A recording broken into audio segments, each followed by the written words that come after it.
Hi folks, Shane Jenkinson here. I'm the head PGA professional here at St. Margaret's Golf and Country Club, and here is my video on how I would control the distances of my wedges and get a good system in place for, any yardage. I'll have a number to hit it, or a club that can match that number. So I would start my system personally about 45 yards up to probably about 120 yards, so I can control the flight, spin of my wedges.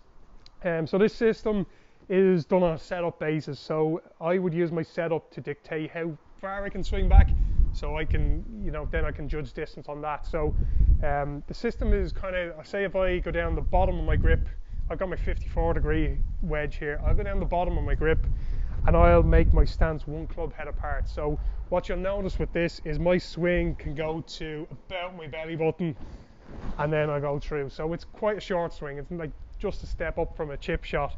So if I go to up the middle of the grip, so I've lengthened the shaft a bit, and I go up to 2 club heads apart with, you'll notice my swing, my hands get up to kind of shoulder height, chest height.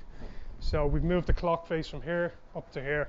If I go up to the top of the grip and go 3 club heads apart, you'll notice my hands get higher again, so they get up above shoulder height.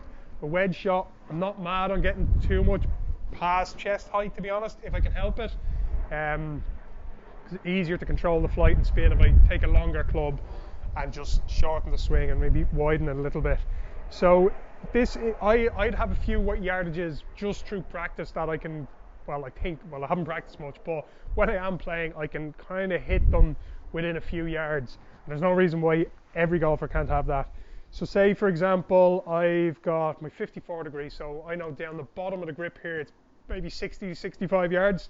So I'm going to hit a shot here, and I hope I can hit it to roughly that yardage. Right, so I've got 1 club head apart, right down the bottom of the grip. It's going to be quite a short swing. Let's see what that comes out at. Okay, 64 yards. So right, there's my number there. I'm really accurate with it.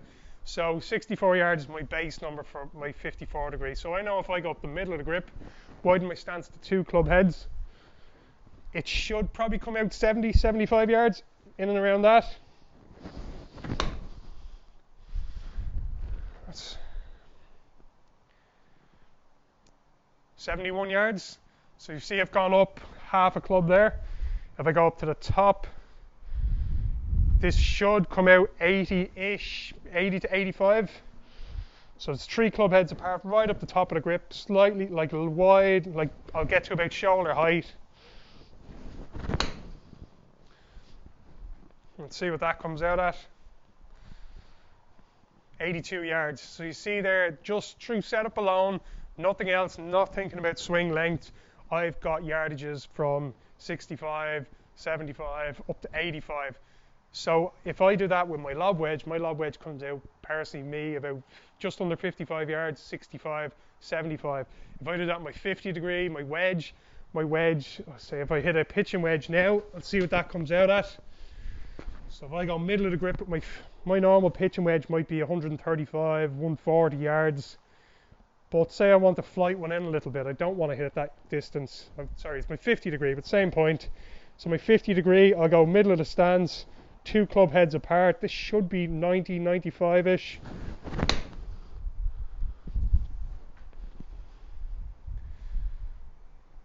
(93.5 yards). So that is how I would stagger my wedges. All of them were nicely flighted, nice bit of spin in it, like complete control on the ball flight. So get good over the winter, like play around with your wedges, like find what yardage works for you. If you have a wedge you like, dial in the numbers on that. So practice that. Small setup, so think of it as 3 setups. Number 1 is right down the bottom of the grip, 1 club head. Number 2 is the middle, 2 club heads. Number 3, 3 club heads. And that is how I would gauge the distances of your wedges without having to think too much about, hand positions or turns, that sort of thing. No reason every golfer can't get good at this and have a really sharp short game and wedge game next year.